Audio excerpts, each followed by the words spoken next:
Okay, so we're going to try to recreate this invoice item. I'm starting with a sheet that has all of my data already there. So now what I need to do is I want to try to format this. So the title has got to be expanded across all four columns. So I'm going to highlight all four columns, and then I'm just going to say merge cells. That's the cell here. And there might also be a under format, merge cells, merge horizontally. You also say merge all because I've selected only the ones that are horizontal. I tend to use the toolbar, but either one will be fine. Now I'm going to do the same thing in this case, merge those together, and then merge these. So I want them actually to appear as three different line items. We can see those sort of lines there. If I didn't want any of those line items, then I could highlight all of them and say merge all. The downside with that is it'll only keep the top left-hand corner. So I would have to retype these bottom two. And then it looks like that last line is also kind of merged together. Great. And finally, the thank you for your patronage is also merged. All right. So now I'm looking, and I can see that the width of the cells is different. Item purchased, I want to be able to read everything, so I just come up in between these two letters, and it allows me to adjust the width. If I were to double click, it automatically spreads it to the longest cell. And then finally, my cost per item and item cost, these are both smaller. It looks like item cost is a little bit wider than cost per item is a little bit wider. So if I click and I drag this like so, the downside is that the text is now disappears because there's something in this cell. But what I can do is if I click on that cell, I can wrap my text. And again, that's probably under format, text wrapping. And so currently it's overflows. It flows into the next cell.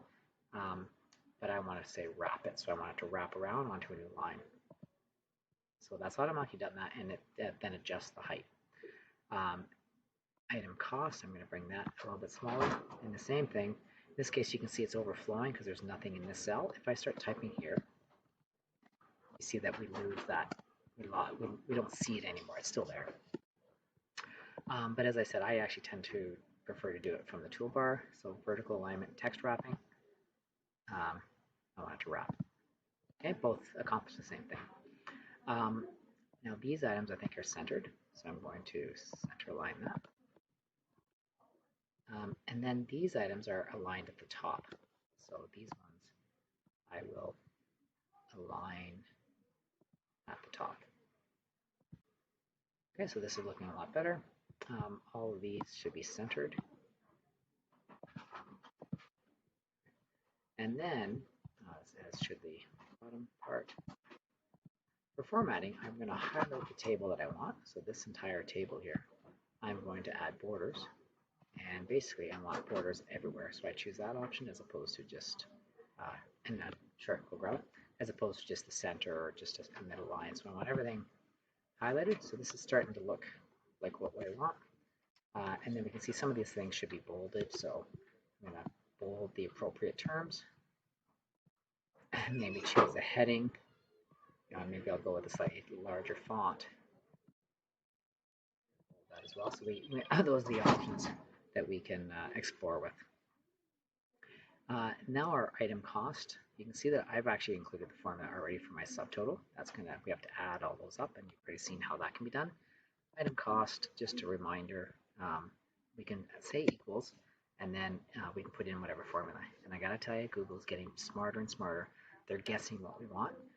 You got to know what you want because you can't just accept what they assume that you want because you may not want that. But in this case, it's guessing that we want to multiply that item times that item, C6, which is cost per item, times A6, which is our quantity. And that's exactly what I want. So I'm going to, it looks like I think I can hit the tab button. That's what it's saying. And it says tab. So I think if I hit tab, it'll accept that. It did. And now to fill down, to copy that same formula down, if I come and I click on the cell, see how I've got a blue button down the bottom right, a blue square? I'm going to go hover over that blue button until I get the crosshairs, then I click and I drag down. And that copies that same formula all the way through. Now for GST, GST is 5% in Ontario.